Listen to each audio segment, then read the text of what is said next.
নিশ্চয়ই খেয়াল করেছেন পানির বোতলের মুখের রং লাল, নীল, সবুজ হয়ে থাকে। বাড়ির বাইরে গেলে আমাদের অনেক সময় পানির বোতল কিনে খেতে হয়।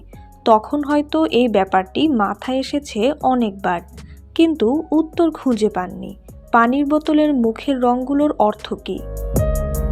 যখনই আপনি ট্রেন বা বাসে ভ্রমণের সময় পানির বোতল কিনবেন, দেখবেন বেশিরভাগ পানির বোতলই নীল রঙের হয়।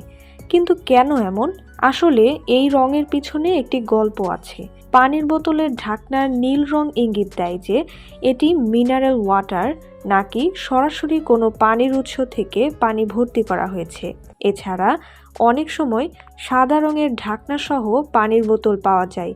এটি নিয়মিত পানির জন্য ব্যবহৃত হয়ে থাকে। একই সময়ে আপনি যদি সবুজ রঙের ঢাকনাযুক্ত একটি পানির বোতল কিনে থাকেন, তবে এর অর্থ এই পানিতে কিছু অতিরিক্ত স্বাদ যুক্ত করা হয়েছে।